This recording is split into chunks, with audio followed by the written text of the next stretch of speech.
everyone's going to be able to hear me. It might be a little sketchy with the Instagram, but I apologize if it is. All right, so today John Herrera played a little thing for a Coltrane thing that he's working on, doing 2/5 over one measure.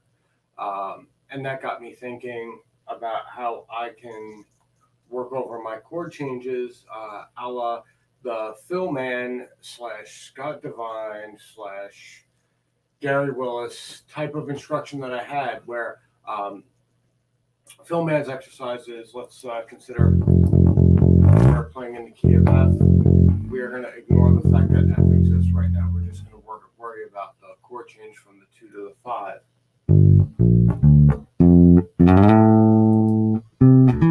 That's our 2.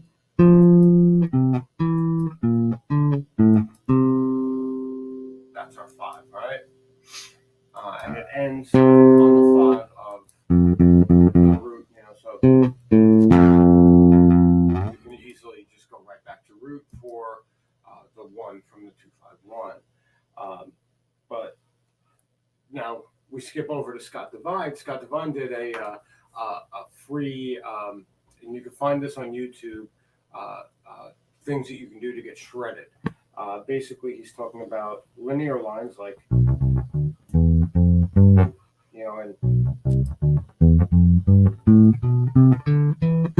knowing your scales, knowing how to do your scales from, let's say we do G.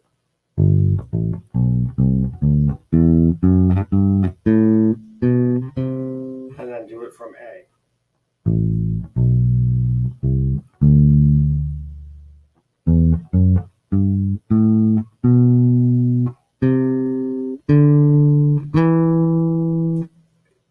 B, C, D, E, and then F sharp, so on and so forth. That's your linear lines. Then your arpeggiated lines,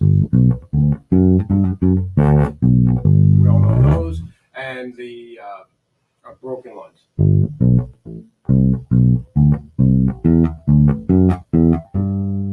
we all know those, right? So basically using those to go back down, Phil Mann, when he does this, this exercise, he doesn't want us to do arpeggiated. Oh, well, there we go. I apparently am shaking everything. Sorry. He generally doesn't want us to do arpeggiated lines going down because we went arpeggiated up, and that's understandable. Let's see. What do we have?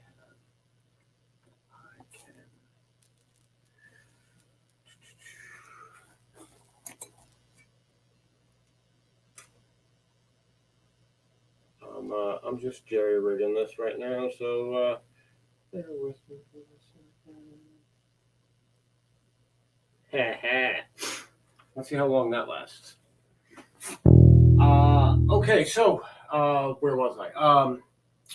Basically, he doesn't want to do that.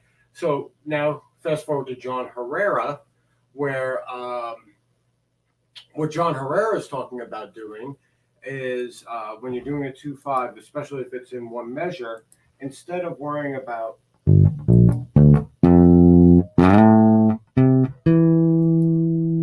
then the 5, or let's say we want to do 5th,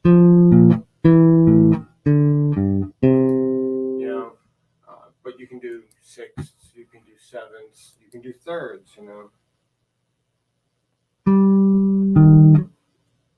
right? You start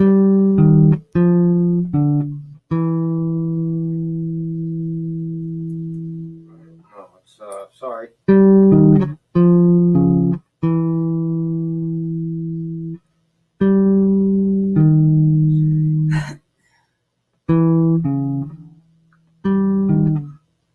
No, I'm like in the whole wrong spot. I'm an idiot.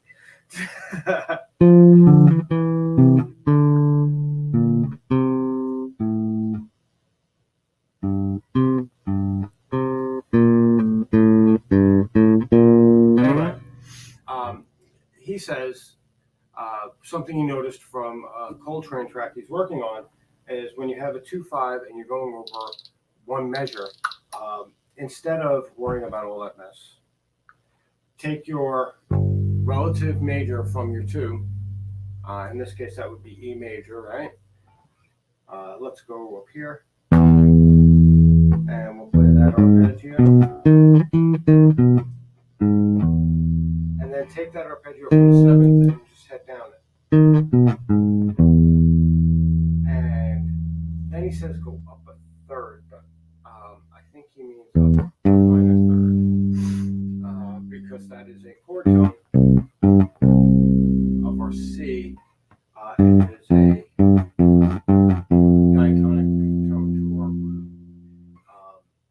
or I'm gonna go up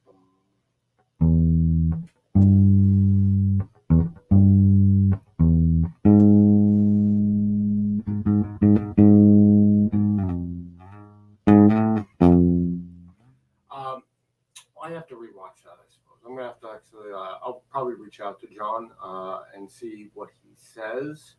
But that's what he was getting at. Unless he was talking about going here and then going to the 3rd, which doesn't make sense too. If you go all the way down to the 7th. But I wanted to get it documented so this way I can look at it again because I want to. Because I do the shredded stuff, the arpeggios.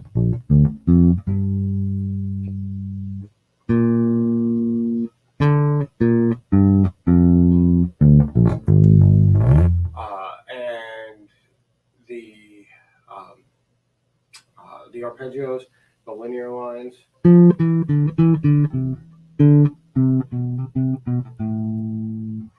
And all of that other stuff. I do all that stuff in my practice, and if I can combine it into a super practice exercise that covers a lot more information and gets me a lot more stuff internalized sooner, well, that's what I want to do, right? Yeah, have fun playing with it. If I get an answer from John Herrera, I will absolutely put it in the comments to this post on Instagram, or you can find it. You'll probably be able to find it on ILMT because I'll do a whole post there at myilmt.com and give you an answer to that. Because I could have sworn he said a 3rd, but I was literally at work walking back from my lunch break when I spotted the story, and I may have misheard him, to be fair. So there's that. Thanks everybody for coming and watching, and I will see you guys soon, I suppose.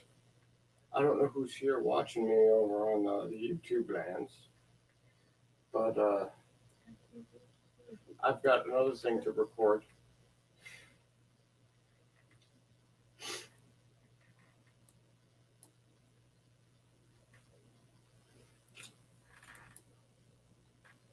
Someone coming from Facebook. Yeah, there's 2 of us. I don't know who they are. On the side. Well.